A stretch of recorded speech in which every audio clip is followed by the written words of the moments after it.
Kita semua familiar dengan Bandara Soekarno-Hatta. Tapi mungkin kita lebih mengenal nama depannya saja atau bahkan menganggap itu hanya satu nama dan melupakan sosok di belakangnya. Tapi justru tanpa Hatta takkan ada bandara ini, Soekarno, bahkan bangsa ini. Dia salah satu pemikir terhebat yang bangsa ini pernah punya. Dialah Muhammad Hatta. Hatta itu sosok yang berbeda. Mungkin bisa dibilang juga gila. Ia lebih memilih mengangkut 16 peti bukunya dibanding 11 anak angkatnya. Kecintaan dia terhadap buku datang dari satu kejadian di masa kecilnya. Ia diberikan 3 buku oleh pamannya, di mana di sana ia menemukan bahwa ia bisa menjelajah ke mancanegara dan seolah mengobrol dengan tokoh-tokoh hebat dunia. Itulah hebatnya buku bagi Hatta, yang kemudian tumbuh besar, di mana buku berperan penting bagi hidupnya. Buku dan Hatta semakin tidak terpisahkan. Bahkan saat ia berkuliah di Belanda, kawan-kawannya pun sering meledek kalau Hatta lebih tertarik pada buku dibanding perempuan. Keisengan itu semakin menjadi ketika mereka menjebak Hatta dalam sebuah kencan dengan gadis cantik asal Polandia. Konon katanya, gadis ini bisa menggetarkan hati pria manapun. Tapi tentu saja, Hatta bukan pria biasa. Cintanya akan buku dan tanah air membuatnya bersumpah untuk tidak menikah sebelum Indonesia merdeka.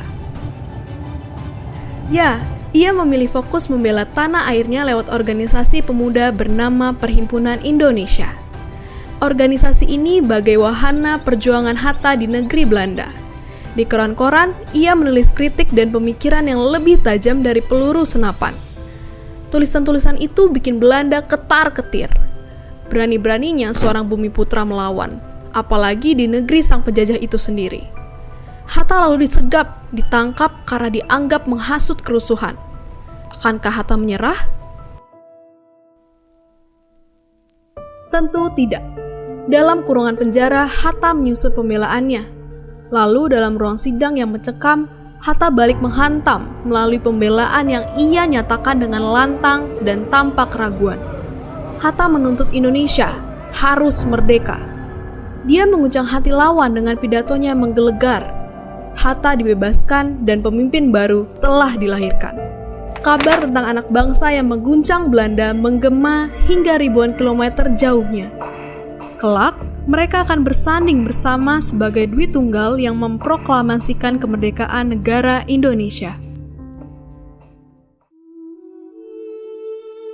Muhammad Hatta bukan hanya sekedar orang yang berada di belakang proklamator kita.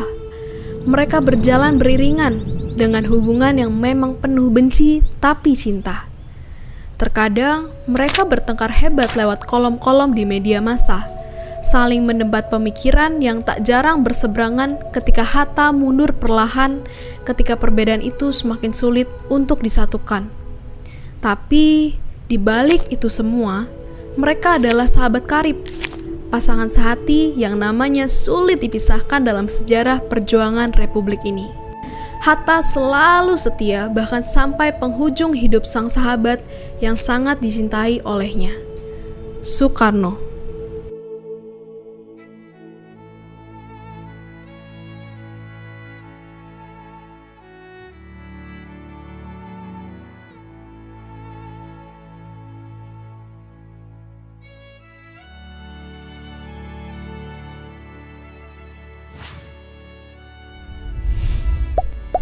Terima kasih udah nonton Kok Bisa. Punya pertanyaan lagi? Tulis aja di kolom komentar di bawah.